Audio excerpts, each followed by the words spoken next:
আসসালামু আলাইকুম। কেমন আছেন সবাই? আমার পরিবারের সবাইকে জানাচ্ছি অনেক অনেক ভালোবাসা ও দোয়া। আজকে আমি আপনাদের সাথে শেয়ার করছি লাউয়ের পাতার ভর্তা, যেটা খুবই মজার একটা ভর্তা। আপনারা বাসায় ইজিলি তৈরি করতে পারবেন। তো এখানে আমি নিয়েছি ফ্রেশ লাউয়ের পাতা। এটাকে আমি ওয়াশ করে নিয়েছি ভালো করে। তো এই পাতাগুলো খুব বেশি বাতি না, কচি পাতা নিয়েছি। ভর্তার জন্য কচি পাতাগুলোই ভালো হয়। তো আমি প্রথমে পাতাগুলোকে ভালো করে ওয়াশ করে নিয়েছি, দেখতেই পাচ্ছেন। এবার আমি প্রত্যেকটা পাতা থেকে ডগাগুলো চিলে একটু হাত দিয়ে একটু কেটে নেব। আপনারা চাইলে কাঁচি দিয়েও কেটে নিতে পারেন। তারপরে একটা পাত্রে আমি প্রথমেই এই লাউর পাতাগুলো দিয়ে দিচ্ছি। দেখতেই পাচ্ছেন আমি একটা কড়াইতে লাউর পাতা দিয়ে দিয়েছি। এরপরে এখানে আমি একটু সামান্য পরিমাণ লবণ দিয়ে দিচ্ছি। এই পর্যায়ে একটু অল্প লবণই দিবেন, কারণ লাউর পাতাটা কমে যাবে বুঝতে না পারেন, এর জন্য অল্প একটু দিয়ে নেবেন। দিয়ে পাতাটাকে ভালোভাবে সেদ্ধ করে নিতে হবে।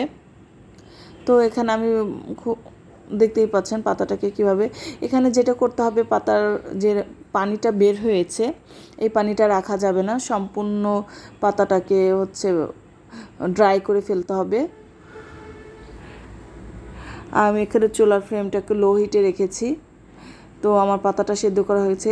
এর পর্যায়ে আমি 1 চা চামচের মতো সরিষার তেল দিয়ে দিয়েছি। এখানে সরিষার তেল দিতে এই ভর্তার ক্ষেত্রে ভালো হয়, আমার কাছে ভালো লাগে।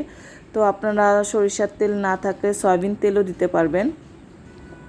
এবার এখানে আমি একটা পেঁয়াজ, কয়েক রসুন আর 4টা কাঁচামরিচ দিয়েছি। আমরা ঝাল যেহেতু কম খাই, এর জন্য 4টা কাঁচামরিচ দিয়েছি।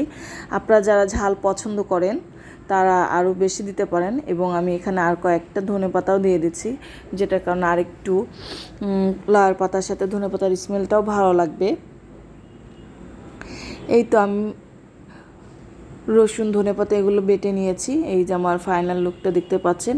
এবার এই লাউয়ের পাতাটাকে আমি পাটায় পেষে নিব ভালো করে। তো যাদের বাসায় পাটা আছে তারা অবশ্যই পাটায় পেষে নেবে। পাটায় পেষলে ভালো হয়, না থাকলে ব্লেন্ডারেও করে নিতে পারেন। তো আমি পাটায় পেষে নিয়েছি। এই যে আমার ভর্তাটা দেখতে পাচ্ছেন। তো এটা খেতে খুবই মজা। Thank you for watching.